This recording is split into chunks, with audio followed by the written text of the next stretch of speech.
Welcome back. Welcome back to the second episode. Oh, the camera's a little crooked. Hold on, let me fix this for you. There you go. And this episode of building a temporary sawmill shed, you're going to see me cutting and assembling all the trusses, and I'm going to do all the timber frame work, all the cutting and pre-assembly of some of the parts of that. And the first video was actually mixed in with finishing our driveway, so if you watch that you can see me sawing all the timbers. So this episode is doing all of the cutting and fitting, and the next episode is going to be the assembly. So right behind me is all the trusses. I just got those done. So there's your sneak peek. Stick around, watch me make some mistakes and cut some sawdust, make some sawdust and cut some wood. All right, hope you like these kind of videos. It should be interesting, the timber frame assembly, and for those of you interested in timber framing, you'll see me how I do it. Everybody has their own method, but anyways, stick around. Hope you enjoy the video. Thanks again for watching. Well, I thought I'd give you show you what's going on here, I guess. Got all the timbers down here at the shop, and we're going to show you what the plan looks like here. And this is the whole plan. That's it. That's Woody Woodpecker out back. So the building is 14 by 30. It has 6 posts, and there's a detail of the far wall. Anyway, it's all pretty simple. It's all very typical timber frame stuff, except there's going to be a bent here and a bent here, simple one, and this bent is actually going to be crooked because this big span here is where the logs come in, and the mill sits in here, obviously. And I don't want, I want to only have one really long span.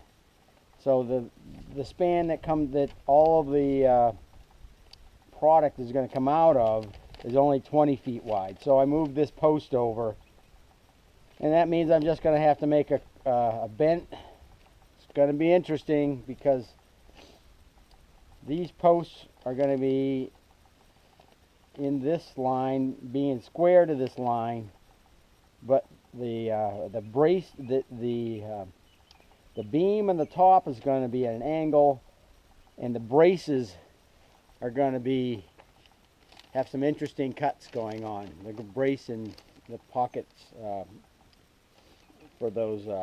So I'm sure I'll explain it again to you. I'll be on camera making mistakes, cutting stuff more, but I've got more wood if I make any mistakes, so not too worried.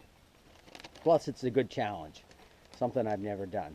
So I'm gonna get set up with some tools out here. It's kind of a miserable, cold, overcast day, but I have to work today because it's going to rain tomorrow, and going to be painting in our house, so while it's raining. So bear with me, I'll get started, and I'll film some of that too.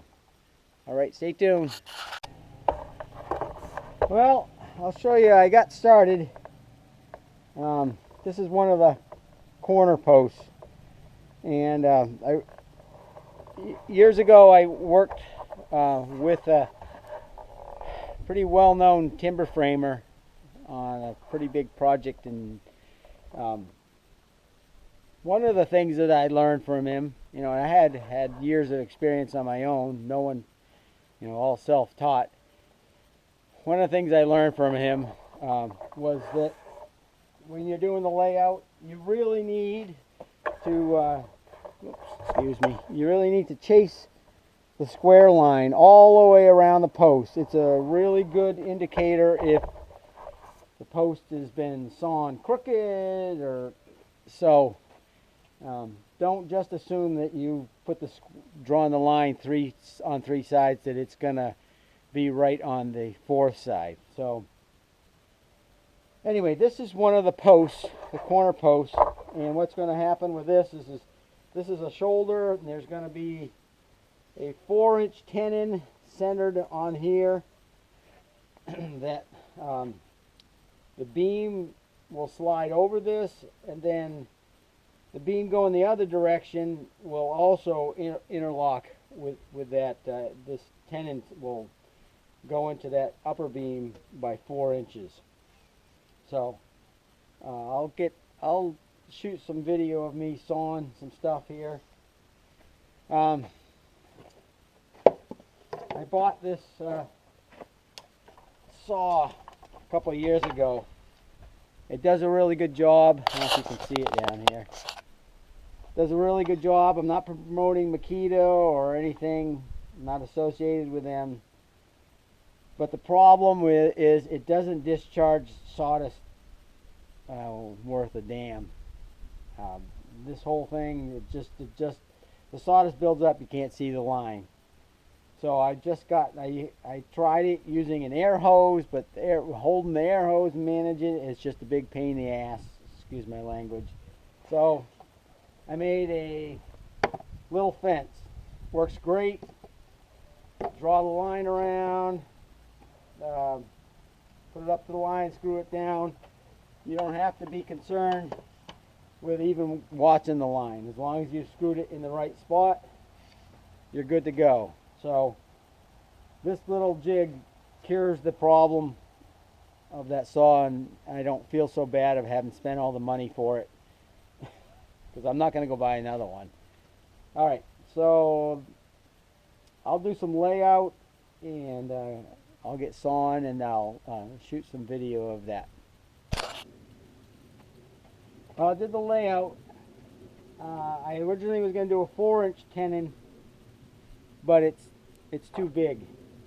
Leave too little bit of bearing surface around the edge, so I shrunk it down to 3 inches. I'm going to try it. I think it'll be fine. I'd rather have more bearing surface around the outside down on this shoulder than less. So I'm going to cut this up. Don't breathe any sawdust.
3 inches. Look at that.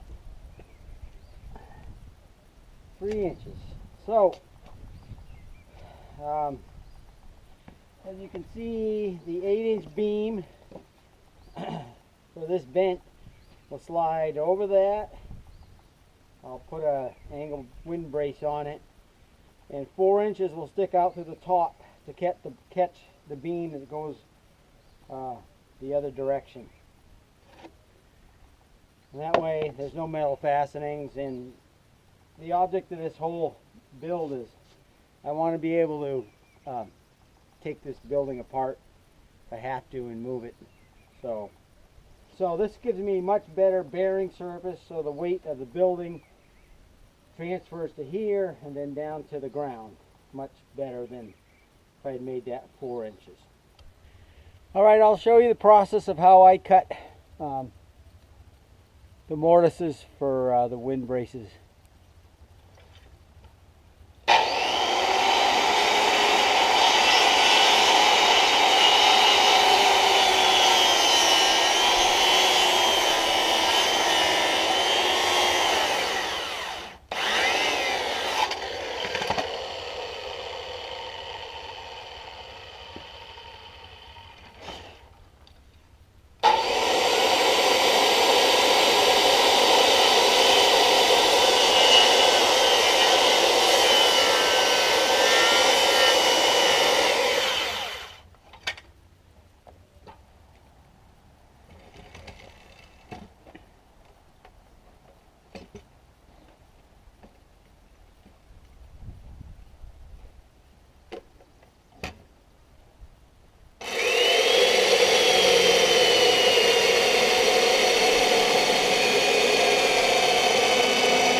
So there you have it, one mortise, and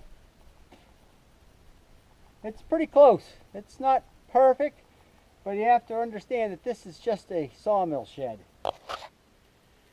Alright, I make the wind braces at a 3x5s, and I think that's kind of a traditional size, but wind braces can be made out of any size. This is just what seems to work. So I cut 3x5s by 10 footers. I can get 2 braces out of a 10 footer. So I'll film making a wind brace. I usually make them in bulk, but I'll just do one to show you how I do it.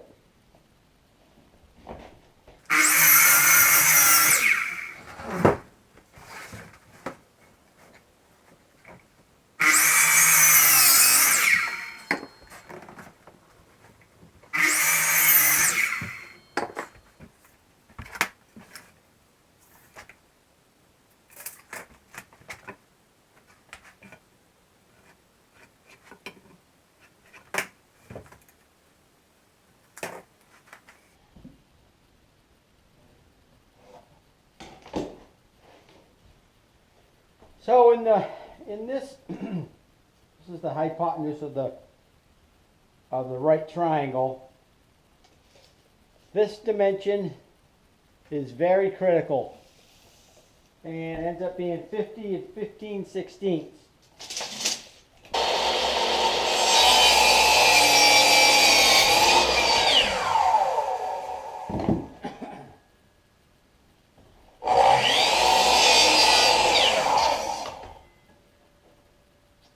So I want that part of the 15 and 15/16 to line up perfectly with this heel cut here.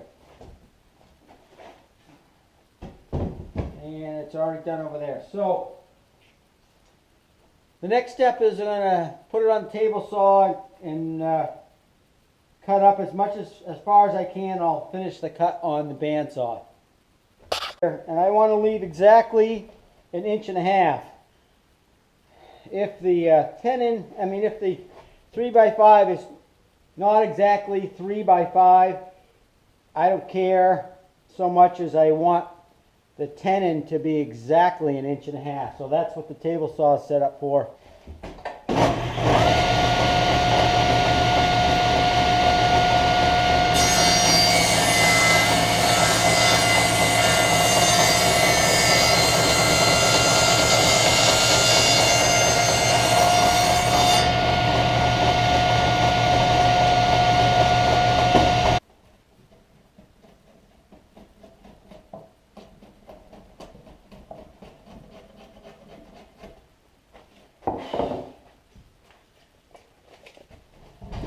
So there you have it, 1.5 inches. So the last thing I do is I just hold on, put a little bevel on these, a little chamfer on these, makes them go in a little easier. And you can do this with a chisel or whatever.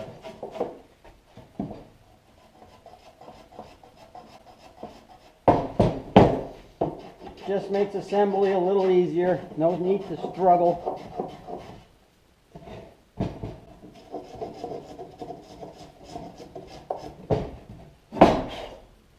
So there you have it. Like I say, I usually make these in bulk so that I can do all the steps at one time instead of resetting the equipment over and over. Let's take this outside and see if it fits in the mortise I just made. Alright, I had to do do some checking on here. The most critical thing is that is perfectly square in there, and it's got really good bearing surfaces, because that's where all the pressure is going on this face. So it's got to be at the 3-foot line. That has to absolutely be square. So let's see if it fits.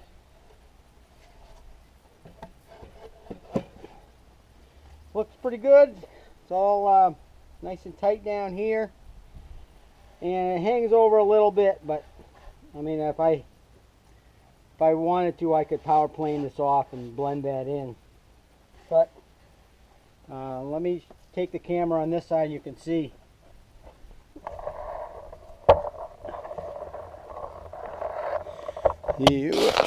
Sorry about that. So you can see this is tight, which is very critical, and that's nice. I don't mind having a little gap in here. Makes the assembly better, and it really, there's no force on any of that. That's not critical to having a good functioning joint.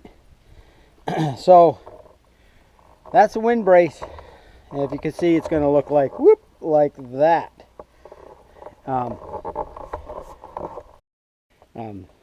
So I'll be working on the rest of the parts for that bent in days to come, and I'll film some more of that in this section of building a temporary sawmill shed.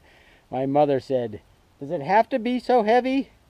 Well, if you know me, you know this is the kind of stuff I like, and this building will become a permanent building on a permanent foundation at some point, but that's not, it's going to be made so I can take it down and we can move it to a new location on the land, one that will be determined. So there you have it. It's a nice sunny day, but that's it for today. All right.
All right, there are the top two tenons for those two posts.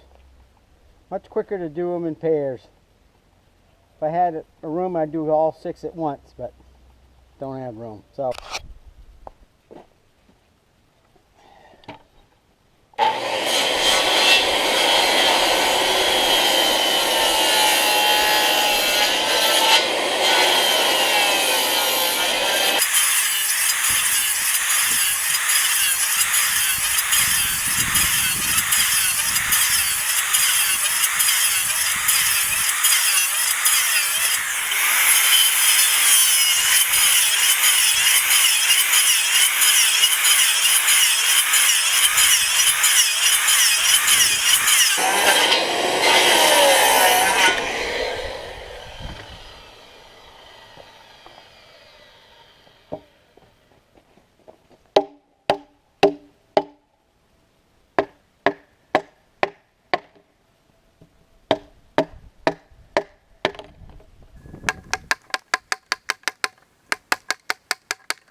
there's the bottoms. They don't have to be that critical. They've got to be around 5.5 inches so that they'll sit inside of the metal brackets on top of the concrete post, but they really aren't that critical. If they're off even 1/8 of an inch, 1/4 of an inch, I can still get them in. And then there'll be holes drilled through the bracket, and I'll bolt that so there's a good connection from this to the concrete pad. Alright, I'm going to lay out for the and do the wind brace pockets, 2 of them in each, and then these are done. Hope the wind isn't too bad and you can hear me. I'm going to start cutting the first scarf, and I'll show you how I go about it. I changed the method I do over the years, and this seems to be the quickest method. This scarf has a couple of wedges in between it, in the middle of it. I can't remember, it probably has a name, but it's a scarf. And alright, so I'll show you how I go about doing it. Here's the layout. I just use a square. The scarf just ends up being 2 feet long. There's nothing really mysterious about this. You always have a framing square on hand. You don't have to make up some special jig. Everybody's got their own method, but this seems to work pretty well. So in the middle of the scarf, I want to do, I'll just show you, it'll become obvious.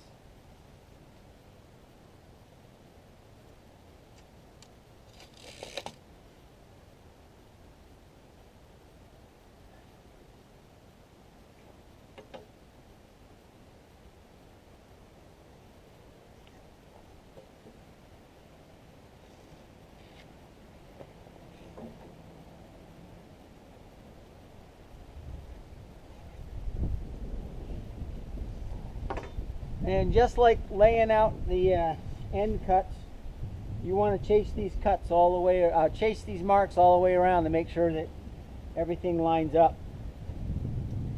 And I worked on a job years ago, and there was a guy there that, well, I had not too highly thought of, but he came up with I think is a really brilliant idea. And he made himself a timber wrench.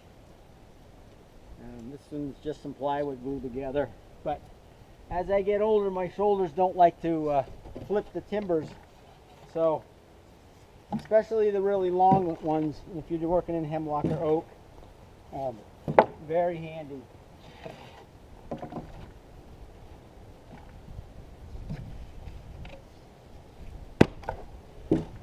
So it takes the work out of it. You can control the flipping part of it. Anyway, I stole his idea. So we're basically just going to chase this right around this side here, right over to here. Oops. What am I doing here? Going the wrong way.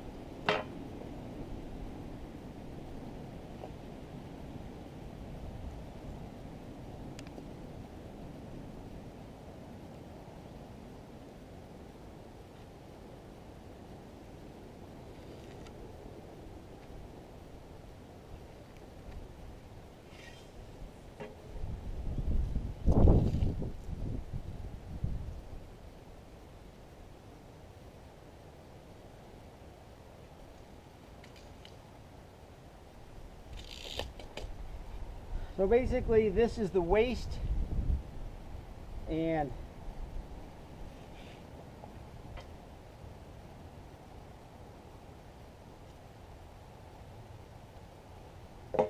what I found was the easiest. I used to cut this with a skill saw and a big beam saw. I want to cut this line here, and it was just no real good method. So I found that a chainsaw works really good. You just cut as close as you can, and then you finish this whole plane up here with power plane down to this line. And then I'll set the skill saw, the skill saw blade will be here.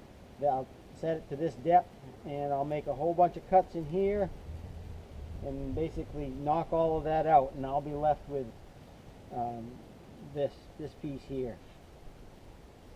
All up to there. And then I just have to do that 3 more times. Then I can join the 2 top plates together. There's a wedge that goes in here between them. And eventually, when I put it together, I'll actually put 2 galvanized bolts in here. I found I don't really like to use metal because when it's humid out, they condensate, and the water just sticks to the cooler metal, and that's just not a good situation. But I found that if I don't do something like that, this type of joint is very susceptible to, if one beam tends to twist as it's drying, these open up. The wedges aren't enough to hold it together. So with the wedges and the 2 bolts, I've had very good success of the joint staying together perfect. And so there you have it. I'll just get to it.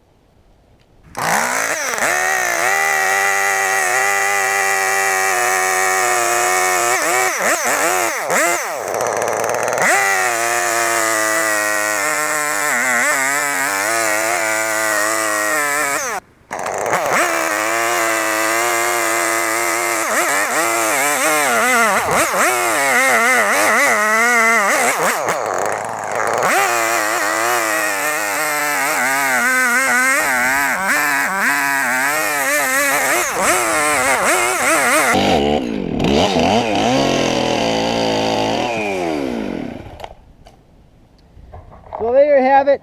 I'm like a 1/4 of an inch away from the line. So I'll power plane that and just keep going.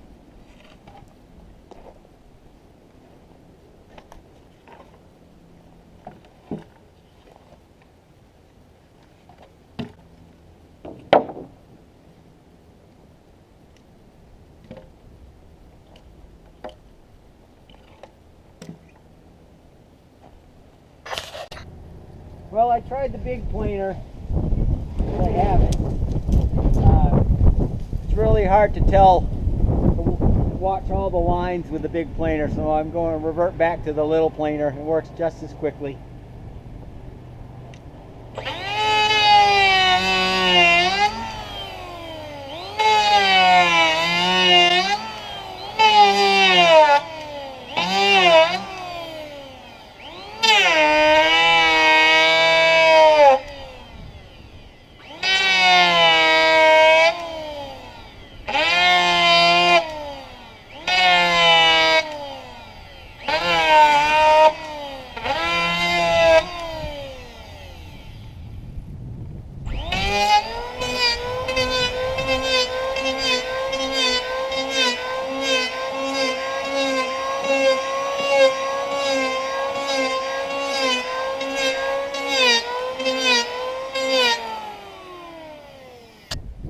So from here, I resort to a hand plane. This really needs to be as close as you can get it to perfectly flat, because everything else is cut off of this face. So the square cut and all those other cuts. So this needs to be as close as you can get it.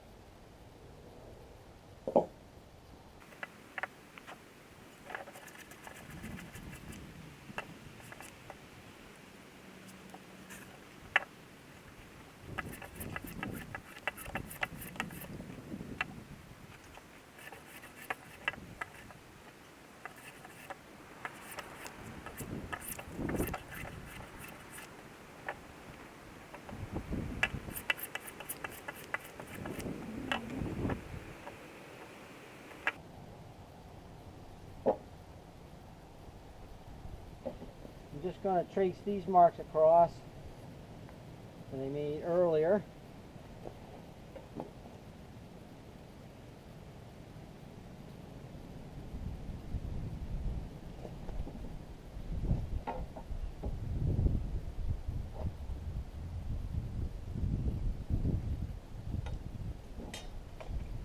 So what we have here, I'm going to cut that off, is 24 inches, and there's going to be 2 inches left when we put the two scarves together. There'll be 2 inches square hole in the middle for wedges. So, so this whole section now gets cut out with a skill saw, and I'm going to do that now.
That's it.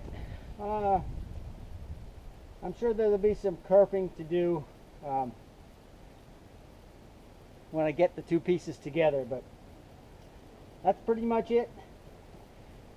You could probably do it in half an hour. And there are the braces, all but 6 of them. Here's the all the timbers. I forgot the GoPro at home, so hopefully this isn't too shaky. You can see what I'm doing here. This is the scarf joint that I cut yesterday. It's temporarily put together. It needs a little bit more tweaking, but I wanted to assemble this so that I can do the layout on this timber. It's currently 35 feet long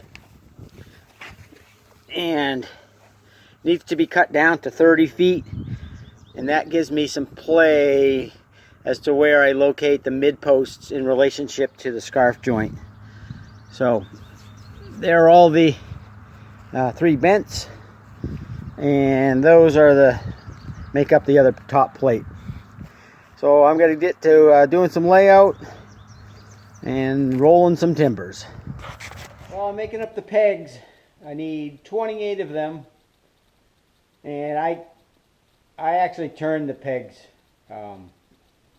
They're consistent, and you don't have to fight with them when you're driving them in. So that I found a piece of a dry piece of white oak that was 2 inches thick and it's crooked, and so it's perfect for this because I could chop it up into 12-inch sections, and then so I'm in the process of ripping them all up on the table saw, and then I'll film some how I turn them. Anyways, there you have it. I'll rip some of these up, turn on the vacuum system, rip some of these up, and then film some of me turning some of them on the lathe.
So I have a bucket, 28 pieces, blanks, and they're about 1.16 square.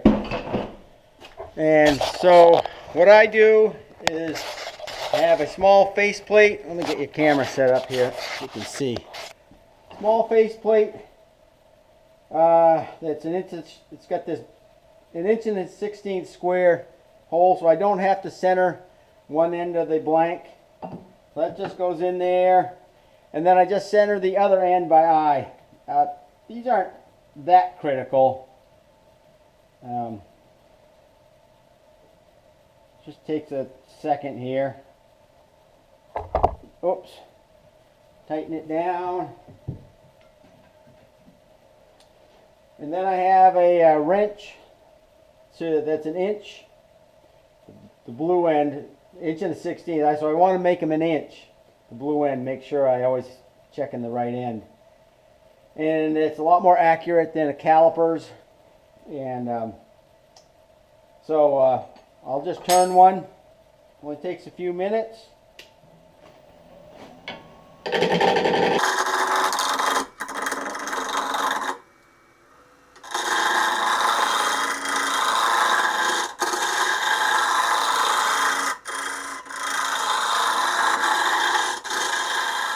Thanks for watching. I hope you enjoyed it. Stay tuned for the next episode when I start assembling the vents and putting the structure back together with all its parts. There you go. Thanks for watching.